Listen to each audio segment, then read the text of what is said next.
यहाँ पे आपके सामने एक यॉर्क का यूनिट है। यॉर्क का स्प्लिट एसी लगा हुआ है। अभी ये यॉर्क का जो स्प्लिट एसी है वो किस आउटडोर के साथ रन कर रहा है, हम उसे किस तरह से रन करते हैं, ये सब मैं आपको आज इस वीडियो में बताने वाला हूँ। तो चलिए हम इसके आउटडोर पर चलते हैं। तो आप देख सकते हैं ये जो आउटडोर है ये एक यूनिस्टार कंपनी का आउटडोर है जो कि सेम कैपेसिटी का है। तो हम इस आउटडोर को यॉर्क के इंडोर के साथ में यूज़ करते हैं। तो ये किस तरह से वर्क करेगा, क्योंकि अभी यहाँ पे मैं आपको दिखाता हूँ इसका जो वायरिंग है, हम इस वायरिंग को किस तरह से यूज़ करेंगे जो कि ये आउटडोर उस इंडोर के साथ में वर्क कर सके। क्योंकि ये जो आउटडोर है इसके आउटडोर में पीसी बोर्ड है और जो इससे पहले जो आउटडोर था यॉर्क के साथ में उस आउटडोर में कि कोई भी पीसी बोर्ड नहीं है। तो अभी हमें इस एसी का जो पीसी बोर्ड है उसे कैंसिल करने के बाद इस एसी को रन करना पड़ता है, जो कि अब इस तरह से वर्क करेगा। मैं आपको दिखा देता हूँ कि ये एसी वर्क कर रहा है या नहीं कर रहा है।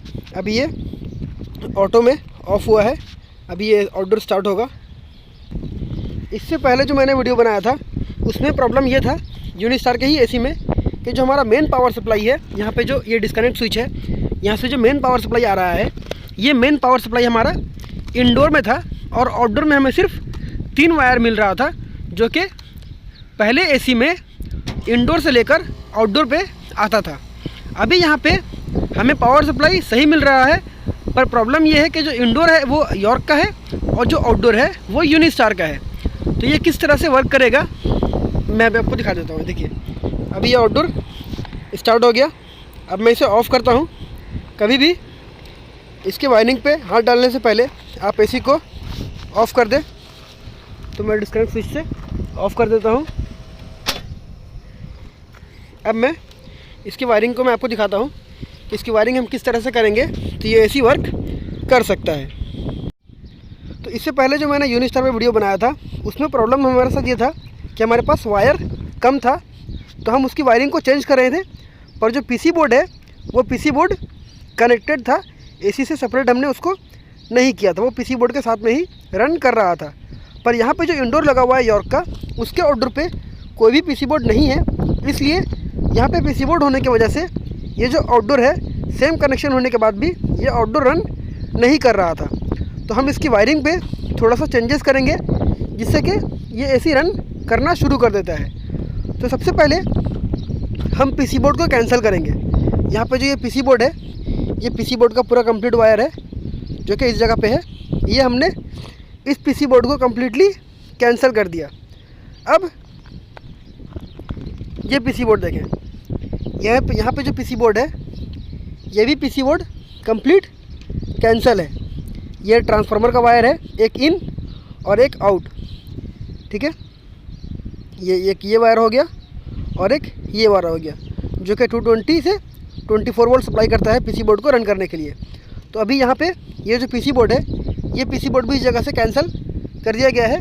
अभी इसमें पीसी बोर्ड का कोई भी काम नहीं है। तो हम इसके वायरिंग में किस तरह से चेंजेस करेंगे जो कि एसी वर्क करना शुरू कर देगा। पहले वायर किस जगह पे था और अभी किस जगह पे है, मैं आपको ये सब चीज़ अभी इस वीडियो में बताने वाला हूँ। तो हम सिंपली पूरे वायरिंग को कंप्लीट ओपन कर देंगे। ओपन करने के बाद नॉर्मली जिस तरह से एसी में वायरिंग होता है, पर नॉर्मली जो एसी होता है जिसमें कि सिर्फ 2 वायर आता है, उसमें क्या होता है, सिर्फ एक न्यूट्रल, एक लाइन और एक न्यूट्रल आता है। पर यहाँ पे ऐसा नहीं है, हमें एसी को उसी तरीके से रन करना है। पहले एक लाइन और एक न्यूट्रल, मेन पावर सप्लाई इस जगह से, ये जो मेन पावर सप्लाई है इस जगह से आएगा ब्लैक वायर, ये ब्लैक वायर और ये ब्लू वायर में पावर सप्लाई आएगा और इसी जगह से पावर सप्लाई लूप होकर 1 और 2 पे जाएगा जो कि येलो और ब्लैक वायर है। ये इंडोर को स्टार्ट करेगा। इंडोर स्टार्ट होने के बाद वहाँ से एक कमांड वायर आएगा जो कि इस वायर पे आएगा और ये आउटडोर को स्टार्ट करेगा। तो वायरिंग सेम वायरिंग था जो कि यॉर्क का आउटडोर था, पर सिर्फ डिफरेंस ये है कि इसमें पीसी बोर्ड है और उसमें पीसी बोर्ड नहीं था। अभी हम इसे भी बिना पीसी बोर्ड के यूज़ करते हैं। तो ये वायर हो गया। ये जो वायर जा रहा है ये वायर इंडोर पे जा रहा है जो कि इंडोर को पावर सप्लाई देता है इस येलो वायर से और ब्लैक वायर से। और ये जो कमांड वायर है ये इंडोर स्टार्ट होने के बाद ये कमांड भेजता है और ये आउटडोर को स्टार्ट करता है। इसमें भी एक जो लाइन है वो हमेशा सर्कुलेट होता रहता है, न्यूट्रल या फिर फेस, और एक जो कंट्रोल वायर है यहाँ पे न्यूट्रल पूरा सर्कुलेट होगा और जो फेस है वो आकर आउटडोर को स्टार्ट करेगा। किस तरह से वायरिंग करेंगे चलिए मैं आपको वो दिखा देता हूँ। अभी हमने क्या किया, इस एसी को स्टार्ट करने के लिए विदाउट पीसी बोर्ड, अभी यहाँ पे एक न्यूट्रल है। सबसे पहले हम न्यूट्रल को कंप्रेसर के लिए और कंडेंसर मोटर के लिए दे देंगे, उसके बाद हम देखेंगे कि हम इसे किस तरह से स्टार्ट करते हैं। तो यहाँ से मैंने एक न्यूट्रल वायर उठाया, आप चाहे ये न्यूट्रल वायर इस पॉइंट से उठाए, ये लास्ट पॉइंट से, या फिर ये जो रेड वायर लगा हुआ है, ये ब्लैक वायर कहाँ पे लूप हुआ है, ये देखिए ये जो ब्लैक वायर है यहाँ पे एक न्यूट्रल आया, इसी न्यूट्रल से एक ये ब्लैक वायर, यहाँ पे ब्लैक वायर है, ये ब्लैक वायर लूप होने के बाद ये वायर है, ये वायर घूमकर यहाँ पे 2 नंबर पे लग गया। मतलब कि जो ये 2 नंबर है ये न्यूट्रल है, यहाँ पे जो 2 नंबर है ये 2 नंबर ये न्यूट्रल है। तो आप चाहे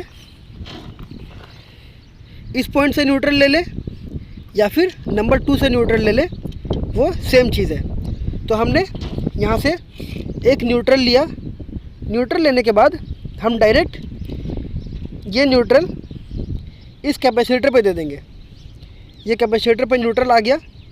जब कैपेसिटर पे न्यूट्रल आएगा तो जो कंडेंसर मोटर है उसके जो कंप्रेसर है उसके 2 पॉइंट पे पावर चला जाएगा।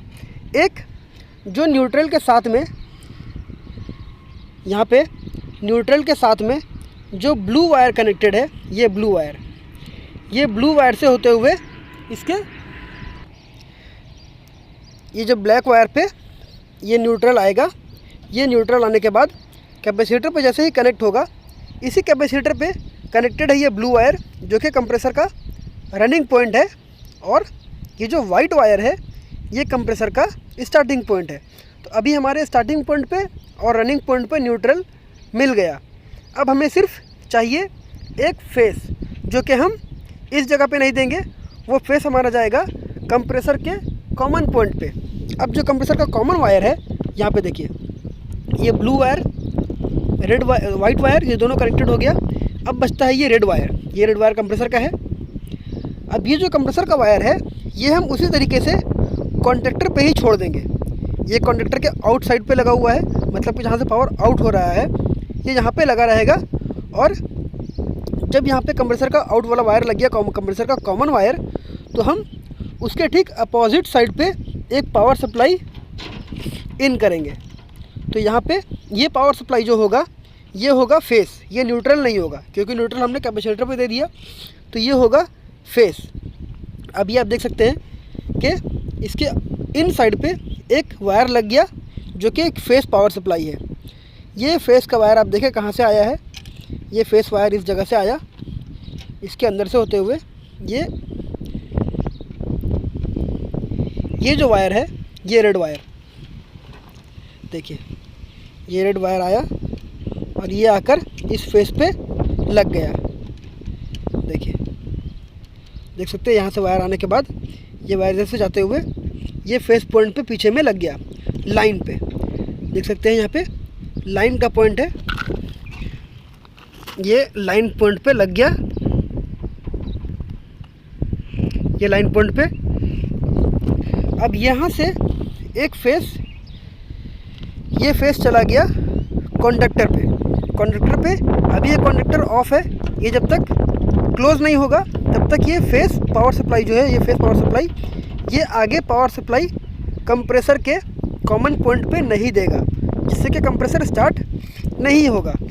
अगर एसी ऑन होता, पावर सप्लाई इसमें ऑन होता और हम इस कनेक्टर को पुश कर देते तो जो कंप्रेसर है वो ऑन हो जाता, पर अभी ये नहीं होगा क्योंकि यहाँ से जो डिस्कनेक्ट स्विच है ये बंद है। अब मतलब कि पावर सप्लाई अभी यहाँ पे कंप्लीट रनिंग है, फेस भी और न्यूट्रल भी कंप्रेसर के लिए। अभी हमने सिर्फ कंप्रेसर का बताया है, अब मैं आपको बताता हूँ कंडेंसर मोटर का। जैसे ही कंडक्टर के कोयल वोल्टेज पे यहाँ से 220 पावर सप्लाई मिलेगा, यहाँ पे एक कोयल वोल्टेज है कंडक्टर के लिए, देख सकते हैं ये एक कोयल वोल्टेज हो गया, और ये जो वायर है ये एक कोयल वोल्टेज हो गया इस जगह पे, जिसे कि हम A1 और A2 से लिखते हैं। देखिए यहाँ पे A2 है और उस जगह पे A1 है। अभी ये फेस वायर भी कंप्रेसर के लिए चला गया, मतलब जो कंप्रेसर का वायरिंग था वो कंप्लीट हो गया। कैपेसिटर से रनिंग पॉइंट, स्टार्टिंग पॉइंट मिल गया न्यूट्रल के साथ में, और फेस पॉइंट यहाँ से कनेक्टर पे इन हुआ और कनेक्टर से आउट होने के बाद चला गया कंप्रेसर के लिए। पर कंप्रेसर ऑफ रहेगा जब तक कि ये कंडक्टर स्टार्ट नहीं हो जाता। अब हम बात करते हैं कंडेंसर मोटर के लिए। तो कंडेंसर मोटर का वायर किस जगह पे है, चलिए वो देख लेते हैं। अब हमने क्या किया, जो सेकेंड जो न्यूट्रल पॉइंट था, मैंने आपको बताया ये ब्लैक वायर, जो इसी जगह से, इसी ब्लैक वायर से लूप होकर इस जगह पे ब्लैक वायर पे इन हुआ था, जो कि न्यूट्रल पॉइंट था। अब इसी न्यूट्रल पॉइंट से हम एक ब्लैक वायर आउट करेंगे, ये वाला, ये जो ब्लैक वायर है देखिए, ये इसके पीछे से आ रहा है ये ब्लैक वायर, जो कि इस ब्लैक वायर के साथ में कनेक्टेड है। यहाँ पे जो पीछे वायर है ये ब्लैक वायर इसके साथ में कनेक्टेड है, और ये वायर को न्यूट्रल, ये वायर में न्यूट्रल आया है इस जगह से, तो यहाँ पे भी न्यूट्रल हो गया, यहाँ पे भी न्यूट्रल हो गया। अभी हम इस न्यूट्रल से एक वायर आउट करेंगे, क्योंकि यहाँ पे तो स्पेस नहीं है। अभी हम इस न्यूट्रल से आउट करने के बाद ये एक ब्लैक वायर लेकर आएंगे, और यहाँ पे एक कनेक्टर लगा हुआ है, देखिए यहाँ पे कनेक्टर है। इस कनेक्टर पे हम एक न्यूट्रल वायर, यहाँ पे एक न्यूट्रल वायर आ गया, ये न्यूट्रल वायर हम इस कनेक्टर पे इन कर देंगे। इन करने के बाद जैसे ही हम कनेक्टर पे इन करेंगे, तो ये जो कनेक्टर का जो 4 पॉइंट है, ये चारों पॉइंट पे अभी न्यूट्रल आ जाएगा। अब हमें जहाँ जहाँ न्यूट्रल देना है वो हम इस 4 पॉइंट से दे सकते हैं। तो यहाँ पे न्यूट्रल इन करने के बाद हम यहीं से एक न्यूट्रल पॉइंट, जो कि कंडेंसर मोटर का वायर है, देखिए ये कंडेंसर मोटर का वायर, जो कि कंडेंसर मोटर का कॉमन पॉइंट है, वो आकर इसी न्यूट्रल के साथ में कनेक्ट हो जाएगा। तो अभी क्या हुआ, कंडेंसर मोटर पे न्यूट्रल मिल गया, फेस बाकी है। ये न्यूट्रल मिलने के बाद अभी इसी न्यूट्रल पॉइंट से हम एक न्यूट्रल उठाएंगे और कंडक्टर के A2 कोयल वोल्टेज पे इन कर देंगे। यहाँ पे कंडक्टर के A2 कोयल वोल्टेज पे इन हो गया, मतलब कि कंडक्टर ऑन होने के लिए हमें 220 पावर सप्लाई चाहिए था, हमने यहाँ से एक न्यूट्रल लेकर कंडक्टर को दे दिया। अब कंडक्टर पे जब पावर आएगा फेस, तो ये कंडक्टर ऑन होगा और कंप्रेसर को स्टार्ट करेगा। कंडेंसर मोटर का कॉमन वायर का काम हो गया। अब बचता है स्टार्टिंग वायर और रनिंग वायर। अब यहाँ पे जो कनेक्टर है ये हाफ पार्ट में बटा हुआ है, हाफ में ये हाफ अलग है, ये हाफ अलग है। अभी हम इस हाफ में एक फेस इन करेंगे। अभी ये जो रेड वायर जा रहा है, ये रेड वायर यहाँ से होते हुए इस जगह से होते हुए ये आ गया एस पॉइंट से। अब क्या होगा, ये एस पॉइंट क्या है, ये एस पॉइंट फेस है, जो कि इंडोर स्टार्ट होने के बाद जब इस पे पावर आएगा तो ये पावर सप्लाई फेस इस जगह से आउट होने के बाद ये इस कनेक्टर पे आएगा और ये वायर्स होते हुए इस कनेक्टर पे आएगा। क्योंकि अगर हम इसे डायरेक्ट फेस से दे देंगे तो कंडेंसर मोटर पे न्यूट्रल पहले से मिला हुआ था इस वायर से, अगर हम इसे डायरेक्ट मेन फेस पे इन कर देते हैं तो कंडेंसर मोटर रेगुलर रनिंग हो जाएगा। इसीलिए हम कंडेंसर मोटर पर जो सेकंड पावर सप्लाई देंगे फेस, वो हम देंगे जो पावर सप्लाई इंडोर स्टार्ट होने के बाद आ रहा है उससे। तो यहाँ पे हम ये वायर से इसे सप्लाई दिए, सप्लाई देने के बाद इसी जगह से ये वायर आउट करेंगे और आउट करने के बाद कैपेसिटर पर डाल देंगे। कैपेसिटर पर डालने के बाद ये जो रेड वायर है ये कंडेंसर मोटर का रनिंग वायर है, ये रनिंग को पावर मिल जाएगा, और ये स्टार्टिंग वायर है, ब्लू स्टार्टिंग को पावर मिल जाएगा। पर कब मिलेगा, जब इंडोर स्टार्ट होगा और ब्राउन वायर में पावर सप्लाई आएगा एस पॉइंट पे, तो इसी रेड वायर से पावर सप्लाई होते हुए इस कनेक्टर पे आएगा और कनेक्टर पे पावर आने के बाद यहाँ पे पावर सप्लाई आएगा। तो ये कंडेंसर मोटर का भी जो पावर सर्किट है वो कंप्लीट हो जाएगा। मतलब कि जो मेन वायर बचता है वो ये ब्राउन वायर है। जब तक इस पर पावर नहीं आएगा ये कंडेंसर मोटर के कैपेसिटर पे पावर नहीं देगा, और यही वायर कंडक्टर के A2 पे पावर नहीं देगा, जिससे कि कंडक्टर ऑन नहीं होगा और ये फेस जो पहले से हमने दिया था ये आगे की तरफ नहीं जाएगा। अब इसी एस पॉइंट से हम एक वायर आउट करेंगे। देखिए ये वायर देख सकते हैं ये एस पॉइंट पे कनेक्ट है। यहाँ पे ये वायर, ये जो वायर है ये एस पॉइंट पे कनेक्टेड है। यही एस पॉइंट से एक वायर जाता है कॉन्डक्टर के A2 पॉइंट पे, ये जो नीचे A1 पॉइंट पे, सॉरी A1 पॉइंट पे, जो कि इंडोर स्टार्ट होने के बाद जैसे ही इस पे पावर आता है तो ये कॉन्डक्टर को क्लोज कर देगा और जो फेस पावर सप्लाई यहाँ पे रुका हुआ था ये फेस पावर सप्लाई आगे जाएगा और कंप्रेसर को ऑन कर देगा।